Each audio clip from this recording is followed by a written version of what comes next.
आज मैं एक ऐसे केस के बारे में बात कर रहा हूँ जिसने इंडिया के हर इंसान को झकझोर दिया है कि मेडिकल कॉलेज में भी अगर कोई स्टाफ वर्कर डॉक्टर सेफ़ नहीं है तो वो अपने आप को सेफ़ कहाँ महसूस करे। लड़की जो कि आपको पता ही है, कोलकाता रेप केस की बात कर रहा हूँ, जो कि हर हिंदुस्तानी के दिल में एक दिल को झकझोर दिया है। अब ये देखने वाली बात है कि क्या उसे इंसाफ मिलेगा और उसके इंसाफ के लिए क्या इसे रफ़ा दफ़ा कर दिया जाएगा या उसे सही में इंसाफ मिलेगा।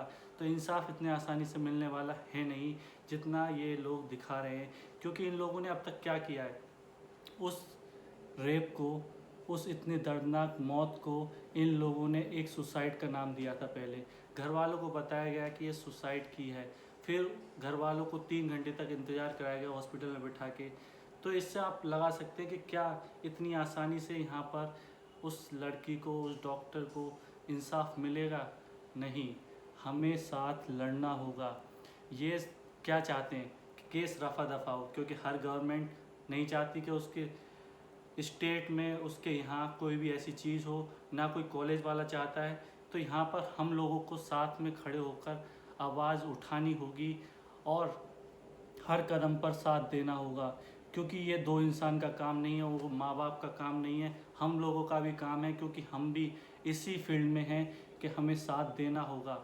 अब जो रिपोर्ट्स आई हैं, पोस्टमार्टम रिपोर्ट जो आई हैं, उससे पता चल रहा है कि ये एक इंसान का काम नहीं है, इसमें एक इंसान से ज़्यादा का काम है, क्योंकि इसमें गैंग रेप बताया जा रहा है। क्योंकि रिपोर्ट जो आई है उसमें 151 ग्राम सीमन बताया जा रहा है, जो कि एक इंसान के लिए पॉसिबल नहीं है। और देखा जाए बहुत जगह गले पर, आँखों से खून, मुंह में से खून, हाथ पैरों पे चोट के निशान हैं। तो कुछ इस तरीके से हैवानियत दिखाई गई है कि इंसान सोच भी नहीं सकता है कि कोई इंसान इस हद तक गिर सकता है। तो ये सोचने वाली बात है कि इस इंडिया देश में हो क्या रहा है। क्या डॉक्टर्स भी सेफ़ नहीं हैं? क्या गर्ल्स अब क्या करें? पहले एक चढ़ा था बेटी पढ़ाओ बेटी बचाओ, यहाँ तो बेटी पढ़ाई और बेटी बची नहीं। तो क्या करे इंसान? अपनी बेटियों को घर में बैठा ले? क्या करे? जब एक मेडिकल कॉलेज में एक डॉक्टर सेफ नहीं है तो इंसान चलता फिरता वो अपने आप को सेफ कैसे महसूस करे कोई। तो हमें नहीं पता क्या चल रहा है। इस केस को पुलिस ने भी रफ़ा दफ़ा करने की कोशिश की, इस केस को मेडिकल कॉलेज ने भी रफ़ा दफ़ा करने की कोशिश की, लेकिन अब फ़िलहाल क्या है कि इसे सीबीआई के हाथ में हैंड ओवर कर दिया गया है केस को। तो हम यही उम्मीद करते हैं कि इस केस में इंसाफ मिले और हम लोग साथ खड़े रहें, क्योंकि जब हमने साथ छोड़ा तो ये केस रफ़ा दफ़ा हो जाएगा। जब तक इंसाफ नहीं मिलता हमें साथ खड़े रहना है, हमें साथ मिलकर लड़ना है और इंसाफ दिलाना है।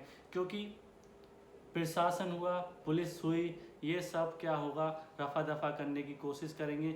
और कुछ रिपोर्ट्स ये भी आई हैं स्टूडेंट्स के, बताया जा रहा है कि जो कॉलेज वाले हैं वो छेड़छाड़ कर रहे हैं सबूतों के साथ। रिनोवेशन के नाम पर चीज़ें तोड़ी जा रही हैं जो वहाँ पर थी, तो रिनोवेशन के नाम पर वो चीज़ें भी हो रही हैं। तो ये सब चीज़ें देखनी होगी यहाँ पर गवर्नमेंट को भी।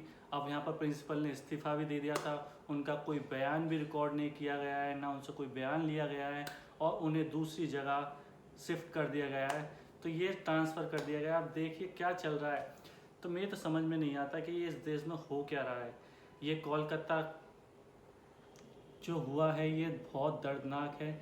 इसके लिए कुछ ना कुछ, मैं तो सिर्फ यही कहूँगा कि इसे सिर्फ फांसी से कम कुछ नहीं मंजूर, हमें फांसी ही चाहिए हमें, उससे कम हमें कुछ भी मंजूर नहीं है।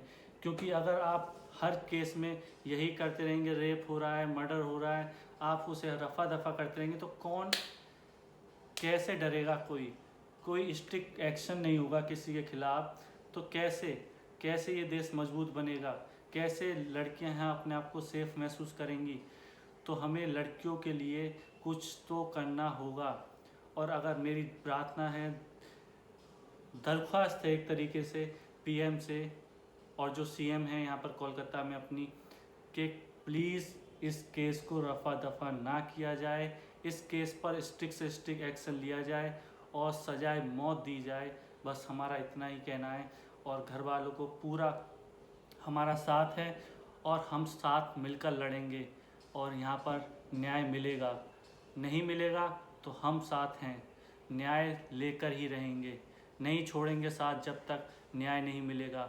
ये केस ऐसे ही रफा दफा नहीं होगा क्योंकि हम साथ खड़े हैं, क्योंकि ये डॉक्टर्स नहीं, एक लड़की की बात है। इस देश में करोड़ों लड़कियां हैं, वो अपने आप को कैसे सेफ महसूस करेंगी जब एक कॉलेज में एक डॉक्टर अपने आप को सेफ महसूस नहीं कर पा रहा है। वो ड्यूटी पर होते सोते उसके साथ ये चीज़ें हो रही हैं। इतनी दर्दनाक रेप केस हुआ है, उसकी मौत की गई है गला घोंटकर। तो आप लगा सकते हैं कि कैसे। तो इसी के साथ अगर आपको ये ज़्यादा से ज़्यादा, बस मैं ये कहूँगा, लाइक मत करिए, कुछ मत करिए, इसे ज़्यादा से ज़्यादा शेयर कीजिए हर किसी के साथ और सिर्फ साथ दीजिए। हमें साथ मिलकर खड़े होकर लड़ना है ये लड़ाई, बस इतना। Thank you.